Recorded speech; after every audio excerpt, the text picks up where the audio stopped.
In this video, we are reacting to worst WWE injuries of 2024. Honestly, I think since 2025 is almost here, I think I might just get back into watching WWE again. World Wrestling Entertainment. Giovanni Vinci had the unfortunate honor of being the first wrestler injured in 2024. In the first tag team match of that year, Giovanni with his tag team partner Ludwig Kaiser fought Jey Uso and Kofi Kingston. During the match, Vinci got caught in midair with a drop kick. However, Kofi's right leg connected with Giovanni's head. Dude, that's like a real UFC move. Immediately, Vinci had a glazed look on his face, and the referee threw up the infamous X sign, which tells people backstage the injury is real. The doctor came into the ring, and the match was called off. Luckily, Vinci was able to walk out on his own, and the botched move didn't result in any serious injury. Now, if you think wrestling doesn't hurt because it's not... Honestly, I think I would have been fine.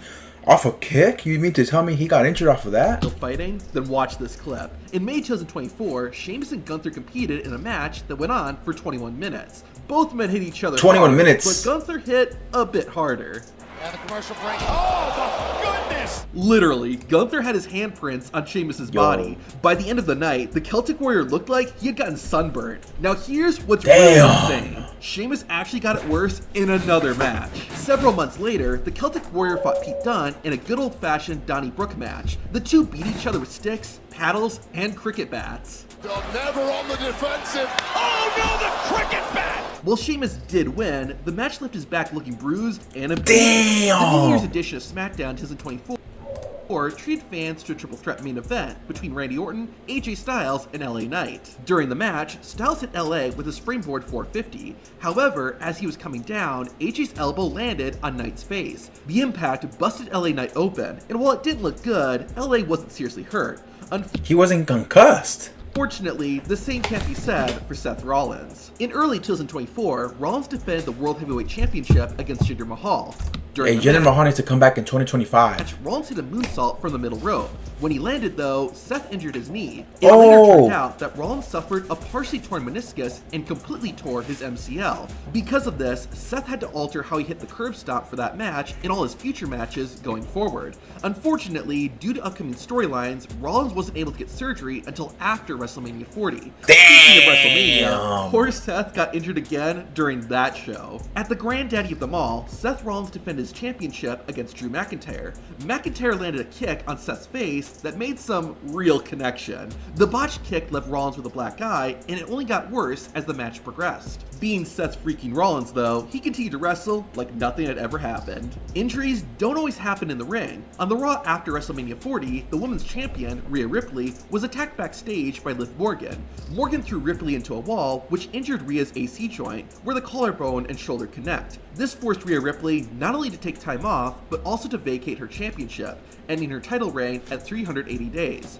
After a 3-month hiatus, Rhea returned, but sadly, she would suffer another injury soon after. Making matters worse, it happened while wrestling Liv Morgan. After Liv Morgan got done competing in a tag team match, Rhea Ripley came out and confronted her. Morgan then hit Ripley with a codebreaker. However, Morgan's knees connected with Rhea's face and fractured her orbital bone. Because of this, Rhea Ripley again? TV, but thankfully, she was only out of action for a short amount of time. This next wrestler, unfortunately, wasn't as lucky. This injury goes to show that even really simple moves can result in devastating injuries. During an NXT Women's Championship match, Laya Valkyrie was defending her title against Shotzi. One spot saw Shotzi drop down from the edge of the ring onto the floor. However, as soon as she touched the ground, Shotzi began grabbing her left knee in pain. It was later found out that the impact caused her to tear her ACL, putting her out of action for almost a year. CM Punk's return at Survivor Series 2023 was one of the best moments in WWE history. That happened that long ago? I remember just scrolling Instagram and seeing that. Dude, it's been a minute. We're about to be in 2025. It's been over a year. That's crazy because I haven't been keeping up with the storylines. But I think 2025, I might start watching again. But not the full shows because I have a life, you know, I have things to do. I'm not a kid anymore. I can't watch a full event. But, hey. His actual in-ring return, not so much. CM Punk had his first WWE match in 10 years at the 2024 Royal Rumble. After spending about 7 minutes in the match, Punk took a Future Shock DDT from Drew McIntyre. However, the landing caused the straight edge star to tear his tricep. You can even see Punk quietly talking to the referee to let him know he's hurt. Despite the injury, CM Punk continued the match, and he was the final man eliminated. Usually, a botch results in only one wrestler getting hurt. This botch actually hurt both competitors. On SmackDown, Austin Theory fought Carmelo Hayes. At one point, Theory went for a Spanish fly from the top rope. However, the two landed awkwardly, which resulted in Theory suffering facial contusions. Neither man was concussed, but the accident could have resulted in one of them getting paralyzed. Because of that, Austin Theory said that he would no longer perform the Spanish fly. That makes me wonder if this next move should be banned too. One of the riskiest and most dangerous wrestling moves is the suicide dive. You wanna know why? This is why. During a massive 8-man tag team match on Raw, Johnny Gargano hit a suicide dive to the outside. However, the momentum of the move caused Gargano's head to collide with the floor.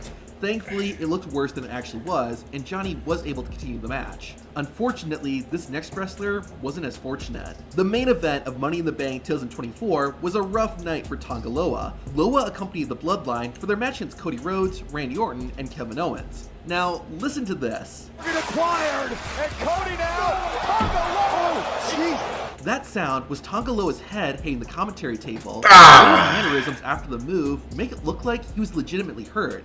This might be why, later in the match, Tonga Loa botched a low blow to Kevin Owens. What made this whole thing even worse is that right after Tonga Loa got hurt, the ringside doctor got taken out.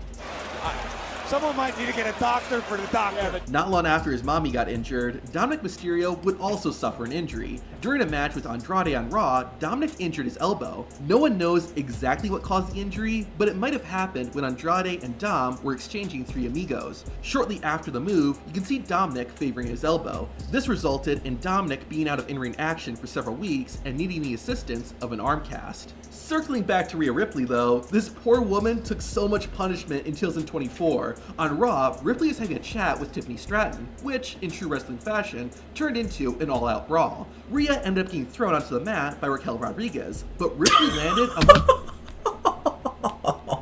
Tiffany Stratton's heels. While it thankfully didn't result in a serious injury, you know it had to hurt like a mother. During the NXT premiere on the CW, Wes Lee and Zachary Wentz faced off in a street fight. They didn't skimp either. Both men used everything they could get their hands on. At one point, Zachary Wentz was launched off the top rope, and while he was supposed to hit a table, he overshot it. It looked painful, and the landing left a red mark on Wentz's shoulder. However, that didn't stop him, and Zachary Wentz finished the match. Drew McIntyre and CM Punk's Hell in a Cell match was one of the most brutal fights we've ever seen in modern WWE. Both men were a bloody mess afterward, but Drew McIntyre got the worst of it. While on the outside, Punk smacked Drew with a toolbox in what was a tribute to the ring bell spot from Bret Hart and Stone Cold Steve Austin's iconic WrestleMania match. While it might not have looked brutal, the toolbox did some serious damage to the Scottish Warrior. In fact, McIntyre needed several stitches in order to close the wound. Now this next injury is unique because it was supposed to be a fake injury, but then it turned into a real one. On SmackDown in October 2024, AJ Styles fought Carmelo Hayes. During the match, AJ hit a moonsault from the middle rope, but had an awkward landing. This was all part of the script. However, a little later, Styles hit a backbreaker. The force from Carmelo Hayes caused AJ's leg and knee to bend, which was not planned. The referee soon realized that AJ Styles was legitimately hurt and ended the match. You can even see AJ getting upset about this. Well, listen, this is the Rhea Ripley and Dominic Mysterio both suffered their fair share of injuries in 2024, and one of them happened when they were wrestling each other. At Bash in Berlin, Ripley finally got her payback on Dom Dom. However, when Ripley hit Mysterio with a clothesline, it injured Dominic's left eye. The real damage, though, wouldn't be seen until 2 days later, when Dominic Mysterio walked out with a swollen black eye. What's crazy is that later in the show, another wrestler would injure their eye. During a women's tag team match, Kairi Sane performed an elbow drop from the top rope to the outside. However, Kairi's eye caught the edge of the announcer's table and injured her. Thankfully, Sane's vision was fine, but it left a nasty cut around her eye and actually required stitches to close. Speaking of female wrestlers, did you know that women in WWE aren't allowed to show their tattoos unless they get permission? Dude, no way. If you enjoy this video, you know what you do. Most importantly, all you have to do is like the video right now. Can we get 10 likes on this video? 10 likes.